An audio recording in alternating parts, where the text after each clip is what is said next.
শোনো শোনো সবে শোনো কৃষ্ণচন্দ্র কথা, বিচারেতে বিক্রমাদিত্য আসেন তিনি যথা। তাঁর সভা যেন ইন্দ্রের সভা, যে না বোঝে তাঁর গুণ সে একটি গবা। হয়েছে হয়েছে, এবার অন্তত সবার কাজটা শুরু হোক। আয় সেনাপতি। সেনাপতি মশাই হাজির।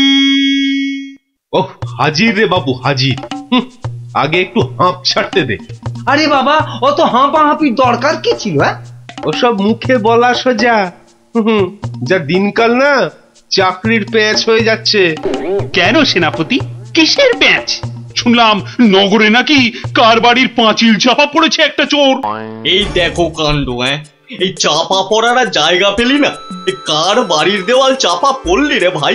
কস্য দেয়ালস্য তলায়ং চাপাং। সে কথা এখানে বলা যাবে না, অসুবিধা আছে। কিসের অসুবিধে?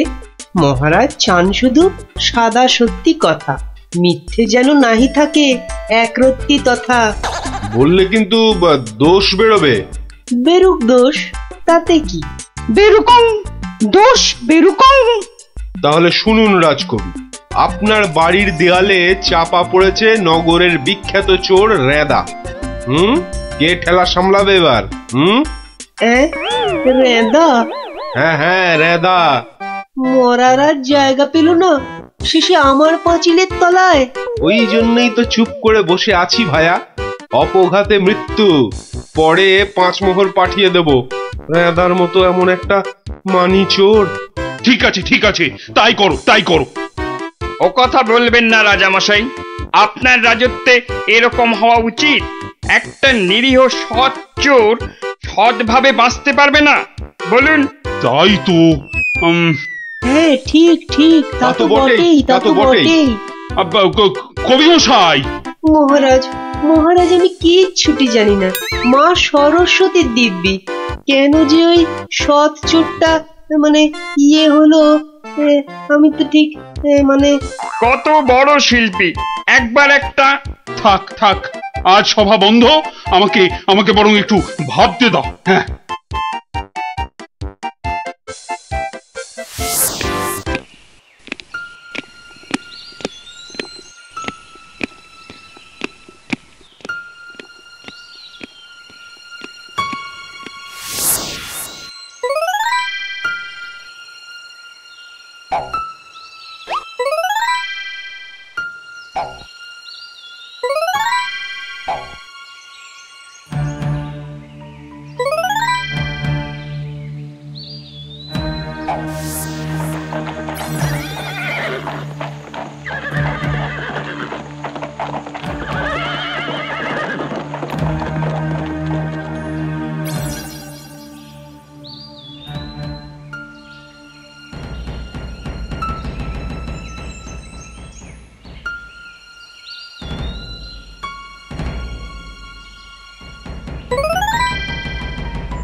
শোন শোন, খুব সাবধানে পাহারা দিবি।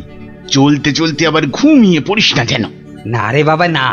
বাবা, রাজামশাই ভাবছেন, ভাবনা ভেঙে গেলেই গেল। কবি মশাইয়ের মুন্ডুটা ঘেঁচ। শুধু শুধু ভাঁড় মশাই এলে ওকে আবার যেন আটকাস না। আরে না রে না, বেশি কথা কোস না তো, ঘুম পেয়ে যাবে। এই মন্ত্রীটা হয়েছে একটা বুদ্ধিও যদি বাতলাতে পারে, মাথা মোটা কোথাকার। পাঁচিলটা গাঁথার সময় যদি না দেখে তাহলে তো বিপদে পড়বেই। একেবারে যথার্থ কথা। তা বলে মন্ত্রী মশাই একটু ভাববে না? কবি মশাই বন্দি, মন্ত্রীর মাথায় নেই ফন্দি। মন্ত্রীর তবে কি দরকার? মন্ত্রী ছাড়াই থাক সরকার। অত বড় মহাগুণী চোর একবার মন্দিরে পুরুত ঠাকুর পুজো করছিল, তলা থেকে আসনটাই হাত সাফাই করে দিল। তাহলে রানীর সোনা দিয়ে বাঁধানো দাঁতটা হাসতে গিয়ে হারিয়ে গেল। শেষে জানা গেল ওটা নিয়েছে ওই রেঁদা চোর। একেবারে যেন শিল্পী চোর। হ্যাঁ, একবার আমি মনে মনে পদ্য ভাবছিলাম, সেটাও পট করে বের করে নিয়ে ধাঁ। আর এই শিল্পী চোরকে মেরেছ তুমি? না না না না না না, এসব একেবারেই সহ্য করা যাবে না। প্রণাম রাজামশাই। এসে গেছো? হ্যাঁ, তা শুনেছ তো সব ব্যাপারটা? হ্যাঁ, শুনলাম তো রাজামশাই। তবে তাহলে কবি দায়ী তো? সবচেয়ে দায়ী রাজামশাই ওই রাজমিস্ত্রি।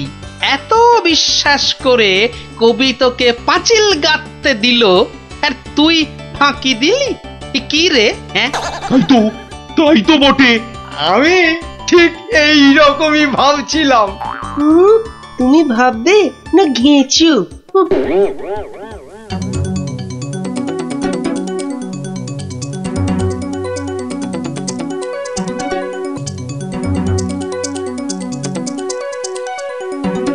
আমি আর রাজামশাই ভেবে ভেবে বের করেছি। হ্যাঁ, রেদা পাঁচিলের তলায় চাপা পড়ে চ্যাপটা হয়ে গেছে এই তোমার জন্য। হাই রে মা, এ কি কথা কন হুজুর? 500 700 পাঁচিল গাঁথছি কর্তা, একটাও পড়ে নাই। তো পড়েনি তো এটা পড়লো কেন? কবি মশাই নিশ্চয়ই টাকা দিয়েছিল। টাকা দিয়েছিলেন।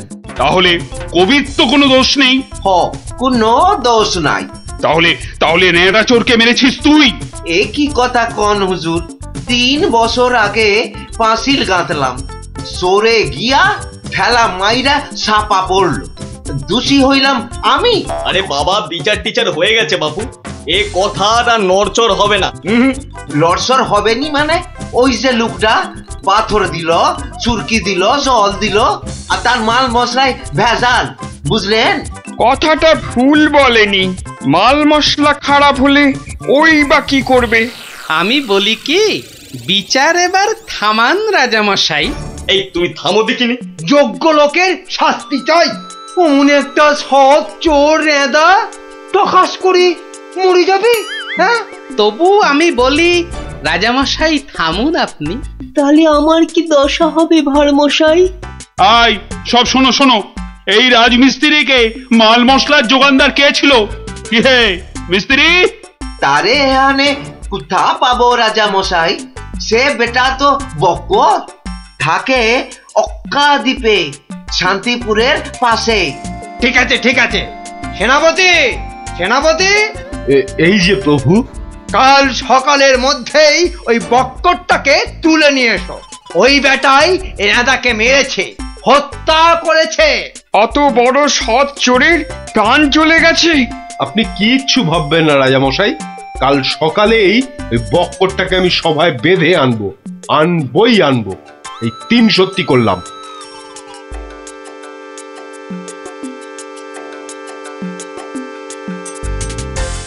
হ্যাঁ বক্কর, তোমার জন্যই তো রেঁদা। রেঁদা? আগে শোনো না মন দিয়ে। রেঁদাকে আমি চিনি না কর্তা। তুই চিনবি কোত্থেকে? কোত্থেকে চিনবি? কোত্থেকে চিনবি? মহামানব একটা, মেরে ফেলেছিস। আমি মেরে ফেলেছি? হায় হায় হায় হায় হায়, আমি কোনোদিন একটা পিঁপড়ে পর্যন্ত মারিনি। জানেন জানেন, আমি রোজ ষাঁড়কে জিলিপি খাওয়াই। হ্যাঁ, আর বাড়ি তৈরির ভেজাল মাল মশলাও জোগাও তুমি। ওই ভেজাল মাল মশলা দিয়ে রাজমিস্ত্রি পাঁচিল বানিয়েছে, আর নিরীহ একটা চোর ওই পাঁচিলে একটু ধাক্কা দিয়েছে, ব্যাস। ধাক্কা দিয়েছে? ব্যাস, পাঁচিলটা হুড়মুড় করে পড়ে গেল, আর তাতেই চোরটাও চাপা পড়লো। তাহলে তুই দায়ী তো? আমি দায়ী হব কেন হুজুর? তবে কে হবে? বলে ফেল। আজ যদি কেউ দায়ী থাকে, চুনে চুন নেই, সুরকিতে সুরকি নেই, পাঁচিল গাঁথলেই হলো না? হ্যাঁ, তাহলে আমি কি করব? তবে কে হবে সে বললে তো চলবে না। বলছিলাম কি রাজামশাই, আমি একবার জিজ্ঞেস করব।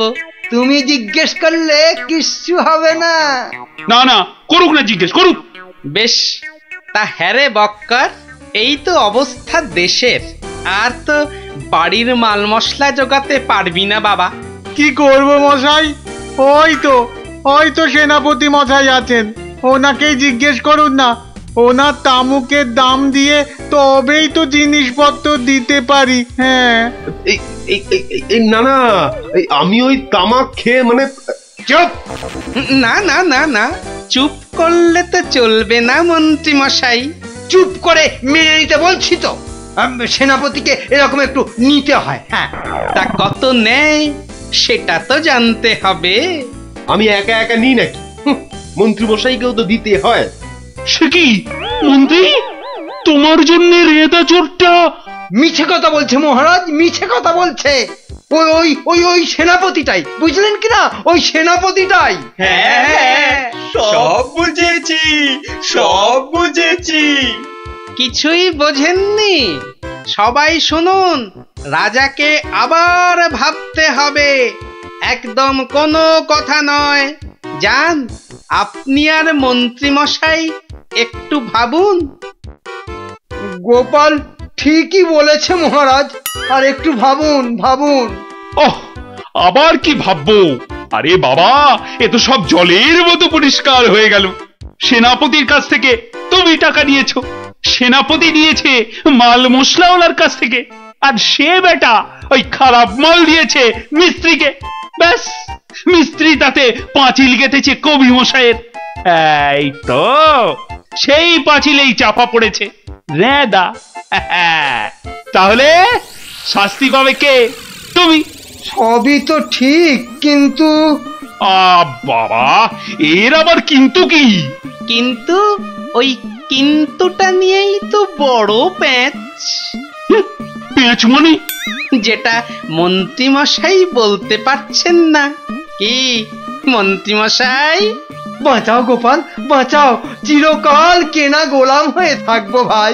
কে বাঁচাবে মন্ত্রী? পাপের ফল তো তোমাকে পেতেই হবে। রেদার জন্য কষ্ট হয় গো, কষ্ট হয়। কিন্তু রাজা মশাই, মন্ত্রী মশাই যে সে টাকা নিয়ে যুদ্ধের সময় আপনাকে দিয়েছেন, তাহলে রেদার জন্য দায়ী কে? কে বলুন? আমায় দিয়েছে? দিয়েছে রাজা মশাই, দিয়েছে। যুদ্ধের সময় মন্ত্রী মশাই টাকা এনে আপনাকে দিয়েছিলেন তো? হ্যাঁ, দিয়েছে। মন্ত্রী পেল মাল মশলাওয়ালার কাছ থেকে ভেজাল মালে পাঁচিল, সেই পাঁচিলে চাপা রেদা। এই দেখো, তাহলে তো আসলে রেদাটা মরেইনি। রেদা আগে মরিনি, মরিনি গো রাজা মশাই। ওই বেটা আমাদের সর্দার জানতো পাঁচিলটা নড়বড়ে, আমাকে মারবার জন্য ওটার পাশে পাঠিয়ে দিল পাঁচিলের ধাক্কা। কি বুদ্ধি বলুন, কি বুদ্ধি বলুন। আপনার কিন্তু কোনো দায়ী নেই। কি করে থাকবে? রেদা তো মরেইনি। বাবা, তবু বাবা বড় শিক্ষা হলো গোপাল। মানে আবার তোমার জন্য আমার ওই মান রক্ষে হলো। আর গোপাল ভাইয়া, বড্ড গর্ব ছিল, আজ ভেঙে দিলে তুমি। সব গোলমালের নাটের গুরু ওই সর্দার। এই সেনাপতি, সেনাপতি!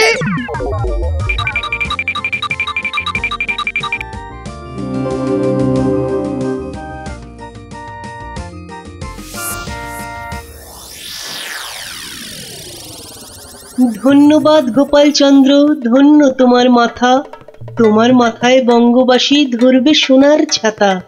বাংলাদেশে তোমার গল্প পড়বে ছেলে বুড়ো, জানবে সবাই তুমি দেশের বুদ্ধিমানের চূড়ো।